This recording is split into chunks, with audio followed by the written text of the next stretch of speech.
But I'll ask you, Cam, the first question. What should my marketing budget be? Should it have a exact figure on it? What should I be trying to spend? Yeah, I got asked this a lot, and it's a really, like, to me, people want like a figure. They want a 50k, a 10k, or it depends on my size. Here's a formula.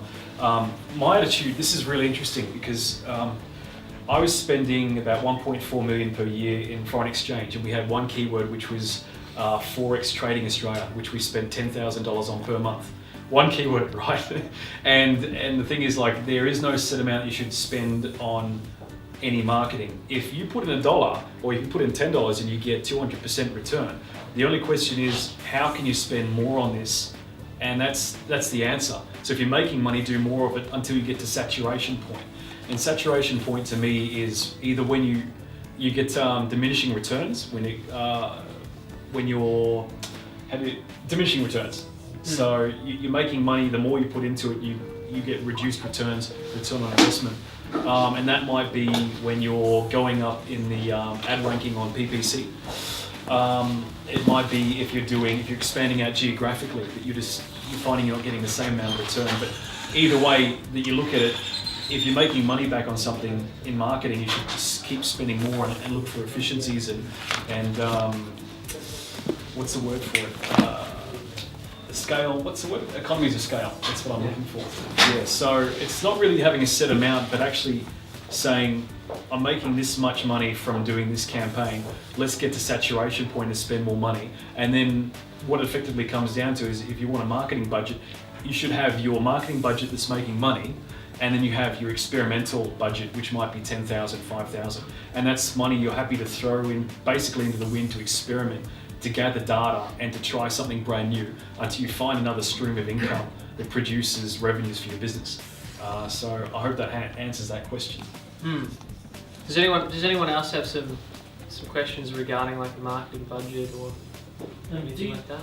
Do you ever keep a moonshot marketing budget? So as you said, something that you throw into the wind, but is there something that you just really try for innovative stuff that no one's ever tried? You know, strapping someone into an Appster suit and getting to run through the CBD, or just those real things that are just quite risky, but you're still happy to give it a try just because no one's actually tried to verify if it'll bring results.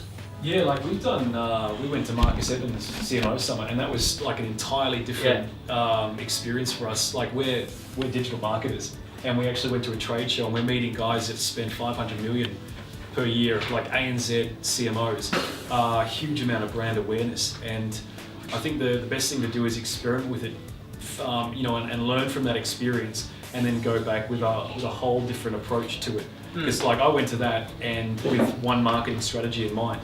If I was to go a second time, there's a whole lot of things I'd do differently. Does that sort of answer your question? Yeah, it does. Yeah. And one thing I'll add as well is I think it depends on what your objectives are. I mean, if you're launching an app on the App Store that's 99 cents, obviously the way that you market that and how you manage your budget is going to be a lot different. Versus say maybe you're starting a company and maybe more things that you want to focus on are like. Maybe it's the PR side, and maybe you should do a crazy stunt and jump in an Appster suit and run around the city naked.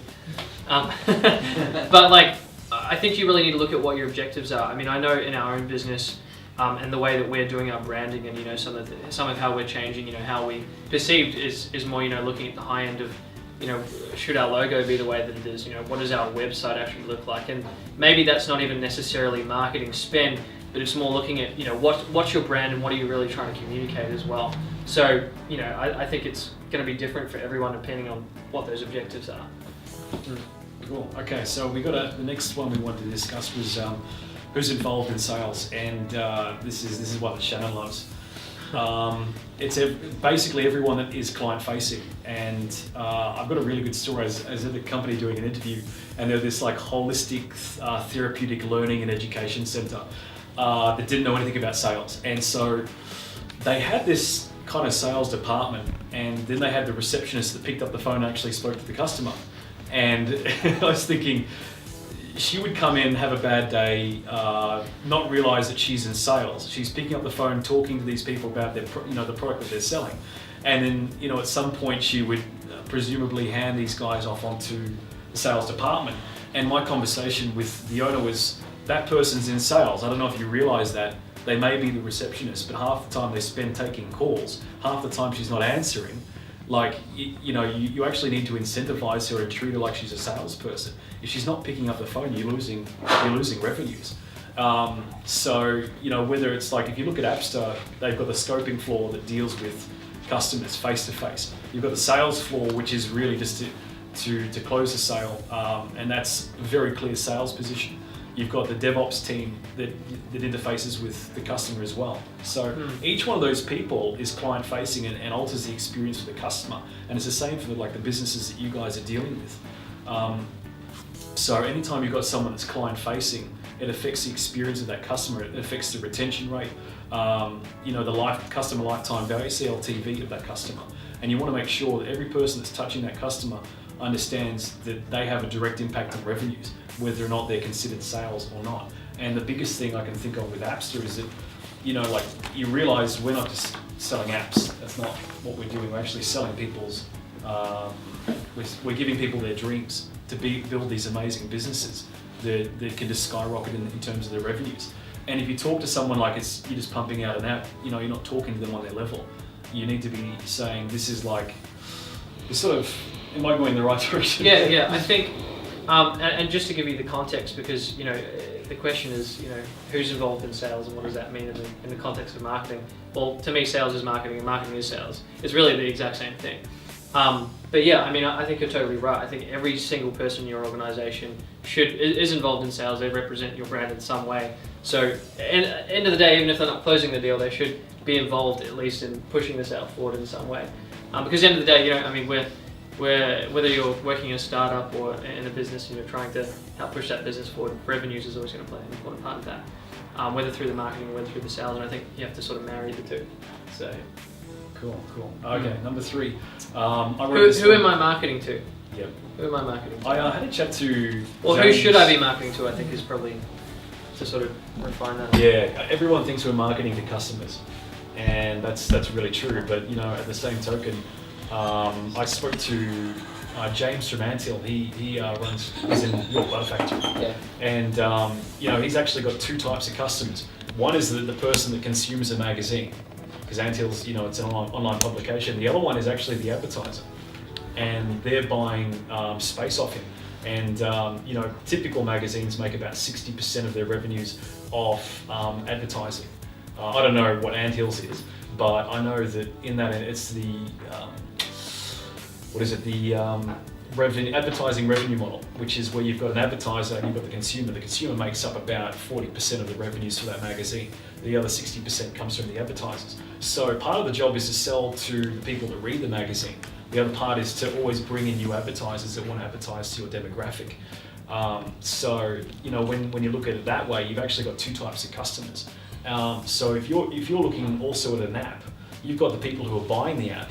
You've also got the people you're selling data to, demographic data, either it be list brokers or other businesses or JV, joint venture partners. And if you get really serious about it, you've also got people that you're recruiting, and you've got a perspective that you want to build for people that are coming into your company.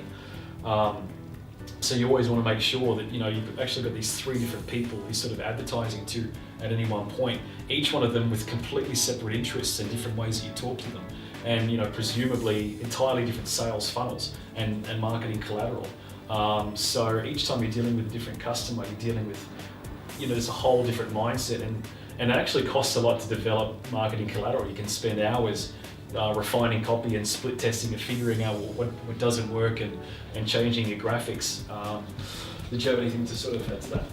Yeah, I think you bring up a good point, because the question is who should I be marketing to, and I find even if I look at a scenario with us where it's like we might be trying to convince a CMO that they need to have some sort of cool branding app to help get more exposure for their business.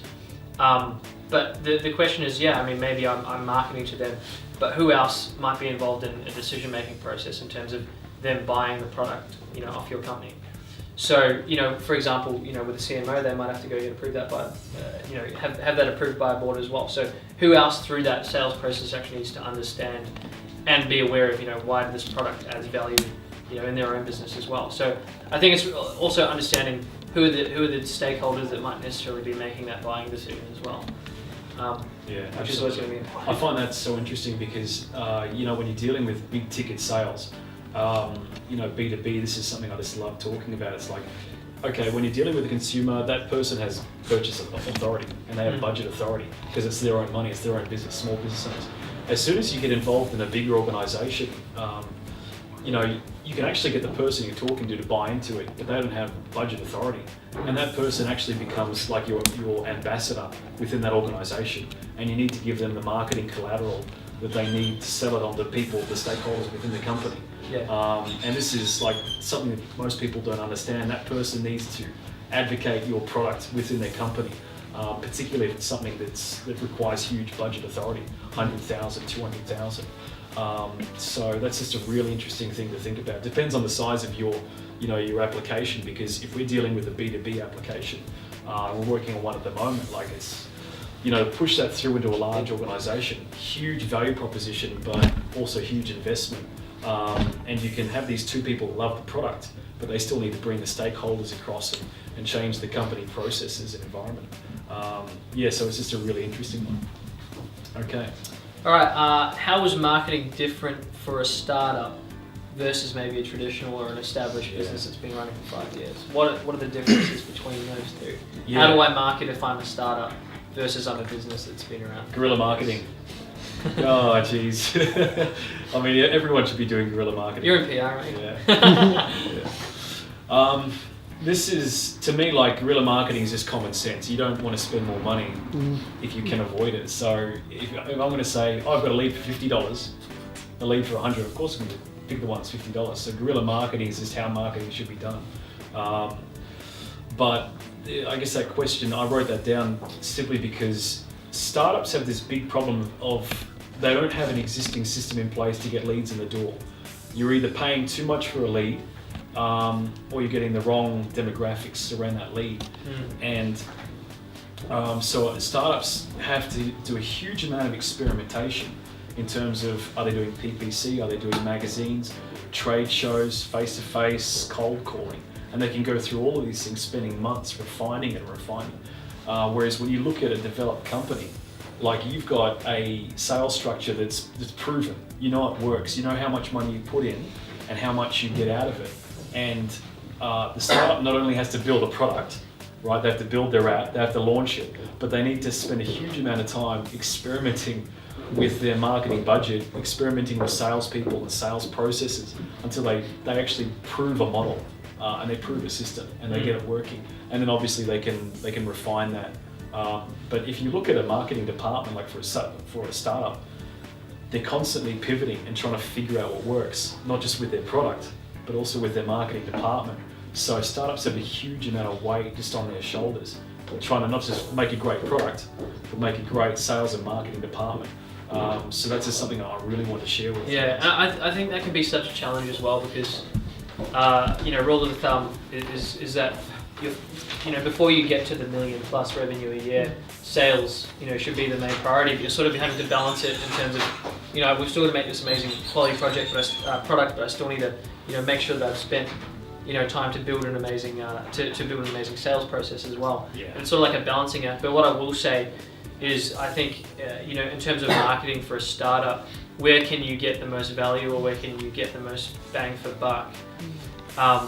Is really you want to build a world-class product, and that's what we say to our clients all the time as well. We sort of will drill into their heads.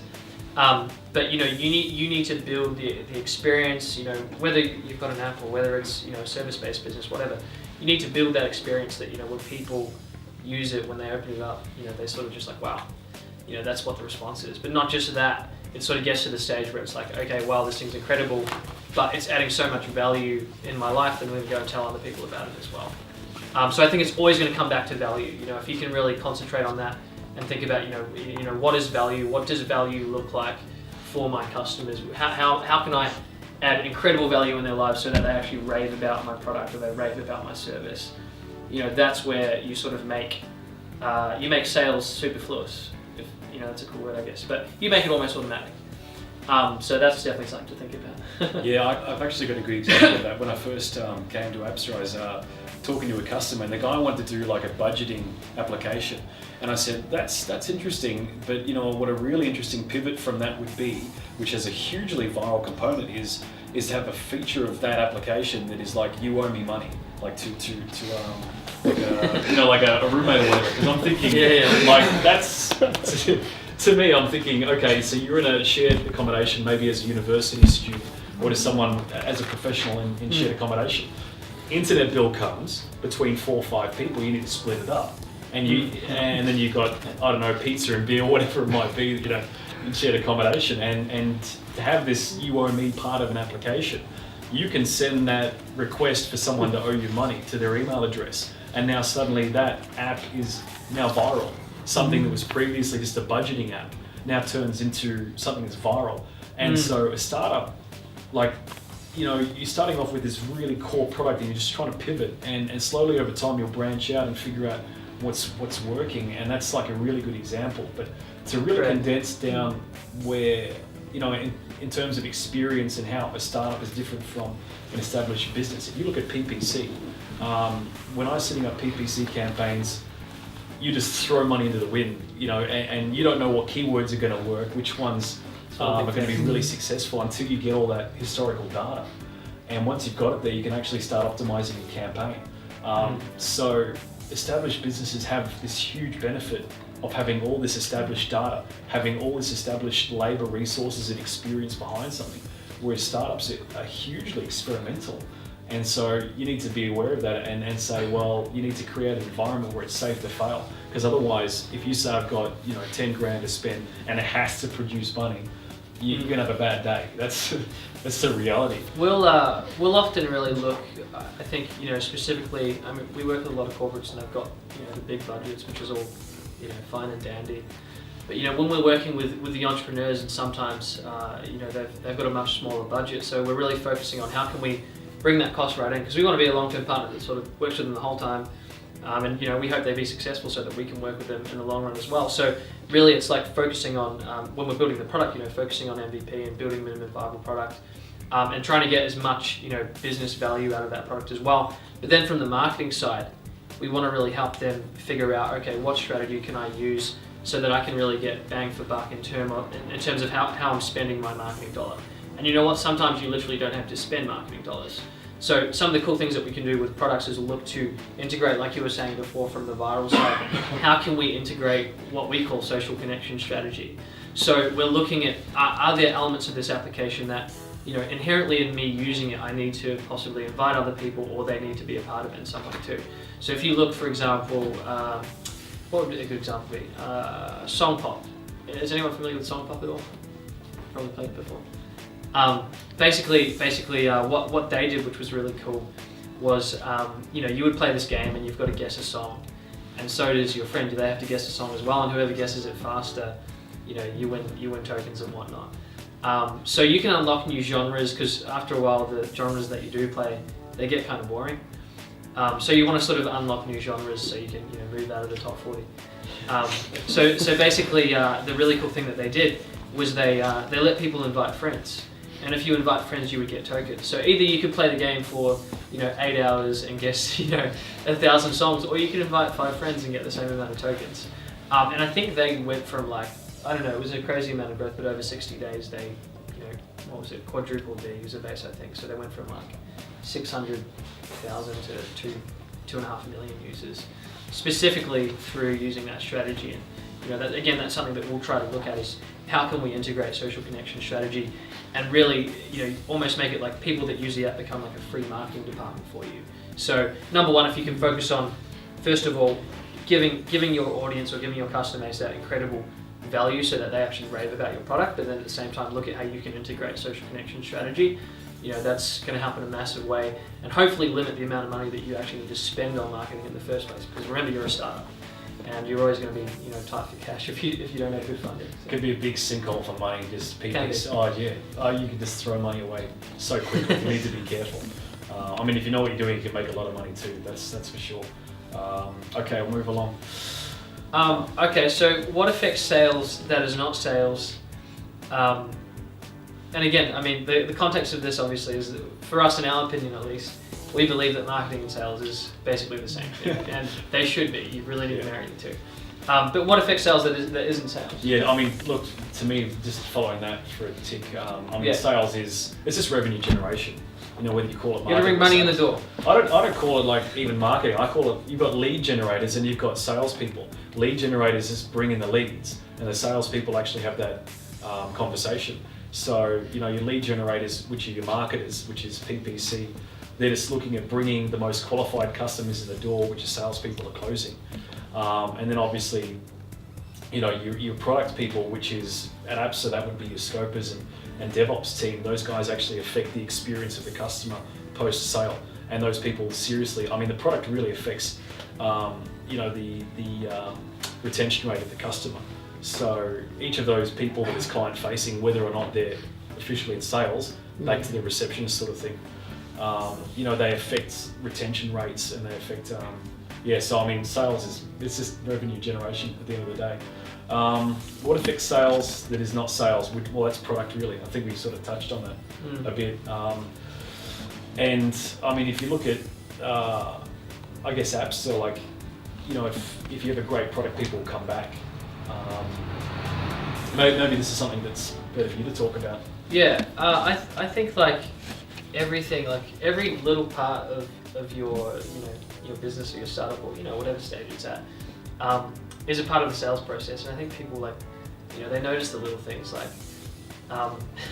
recently I just got some new business cards printed, and one of our designers decided that he wanted to redesign it slightly, and maybe I was being a bit antsy, but I was like, you know, this was not, I sort of got a bit snobby, and I was like, this was not, you know, the original design that we had. And, you know, if you look over here, you can see these pixels are, you know, they're sort of flawed, and it looks cheap.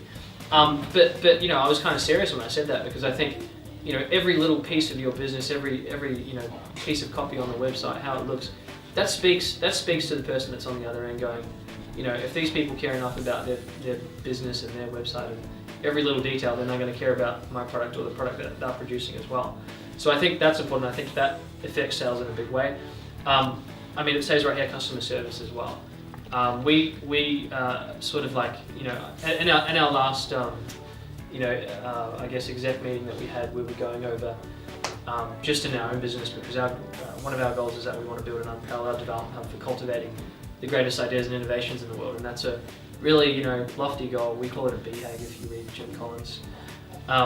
But you know, so for us, it's like, how can we deliver on that? And it starts from the really small. I mean, we're a small company right now, but like, how do you even begin to start that? And so we were sort of looking at, you know, our brand and looking at what we were putting together as our brand promise, and we decided on 3 things that we wanted to make our brand promise about. Number 1 was incredible execution. You know, we wanted to build our brand around when people rely on us because we make incredible things. So that was the first part. The second part was fanatical customer service, which, to be honest, we're not really at that stage that we have fanatical customer service yet. I think it's good, but it's not at that stage yet. But we did decide that that was really important, because we wanted the effect to be when someone would walk away from our company, they would just go, you know, wow, these guys treated me like I was their only customer. You know, whether you're in the service game or whether you're selling a product, you know, people should have that response of like, you know, this product's incredible, or like, you know, this service was amazing, because that's how they're going to come back, and that's how you know, they're going to spread the word about what you're doing. And the third part for us, which was honestly like a bit interesting, but when we dug into it, we really did decide like, hey, that was what we wanted to do, was more around knowledge and expertise. So we wanted to give a lot of education and make sure that, you know, people are really learning what they need to know in the industry as well, because number 1, when you do that, you position yourself as a thought leader. People automatically go, okay, these guys know what they're talking about. So I mean, how do I make that more applicable depending on what you're doing? If you've got a product that you're selling or a service that you're offering, start writing a blog about it.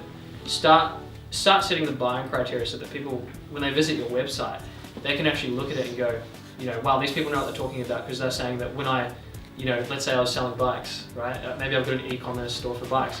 On the blog, it's telling me, you know, here are the 7 things that I should know about before I go and purchase a bike. And now I know that, you know, I have to now make sure that, you know, whatever, it's not rusty, or I don't know much about bikes. I don't cycle. I don't get out much. But you know, you're setting that buying criteria and you're educating your customers. So that number one, they're already seeing you having a lot more credibility because you're telling them what they need to know. But at the same time, they're also like, wow, I mean, these guys already know what they're doing. They know what they're talking about. I may as well just get a bike from these guys. So, I mean, for me, that's always going to be really important.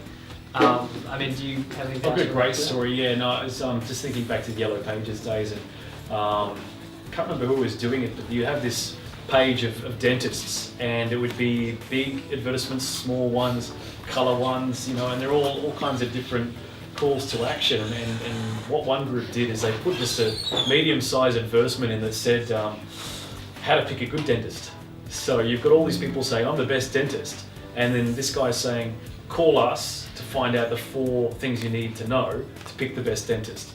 And I can guarantee you, everyone's looking at hundreds of dentists, they don't know which one to pick. They call this number, they say, these are the 4 things you need to have. Guess what? This company does it, go to them. And then everyone will call that company, you know, to do, so those doctors and those dentists. Yeah. How much more impacting is that though? I mean, that's where you're standing out because you're really educating your customers rather than just saying, you know, I'm a dentist, come work here. Yeah. It's almost like it's a different process, you know, it's a different, I guess, you know, sales stage is really, that's the marketing side, obviously. But yeah, I would say to anyone that's like, you know, trying to focus on like, how do I put together a marketing strategy? Look into inbound marketing in a big way. Inbound marketing is, you know, your SEO, your articles, your blogs, you know, all that sort of stuff that gets you, you know, found, whether it's online or anything like that. But really focused on the education side because, you know, when you look at how, I guess the trend in how much people are, you know, we've got that attention deficit now where it's like there's so many different things that we do. Now when we look at like when we're going to purchase products, we always research them first. You know, it means that we save time and make the right decisions. So it's playing an important role. We at Appster, we're focusing big time on how we sort of expand our inbound marketing so that people can find us and be heard, but also make sure that, you know, we're educating.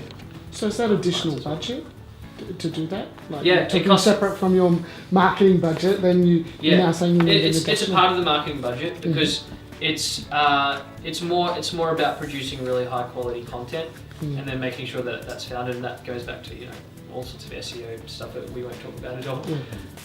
But yeah, I mean, it's definitely a part of the marketing budget, and it definitely should be. Content in this day and age is very, very important to marketing. Yeah, I guess the other really interesting thing about that is what's happening with the web is that a lot of people are going to YouTube, they're going to blogs, they're getting information there. They're not going to salespeople anymore. They're just, like previously in the 90s and 80s, people would call up a sales rep and try to find out about a product. These days they're finding it online, they're doing comparison shopping, they're reading 10 different reviews on you know, cameras or cars before they even speak to the salesperson. When they do, it's just to order a product or to barter on price. And so that's like how serious content marketing is these days. It is now your new salesperson. You know, these people aren't calling up to ask questions about the product from the salesperson, that is there to place an order, you know. So the ability for the salesperson to change the behavior of the prospect is being reduced over time by the internet. The internet's the information medium which people are going to, and you want to make sure that that's where you spend a lot of time. Content marketing, this is great, and I mean, there's just so many ways you can leverage it.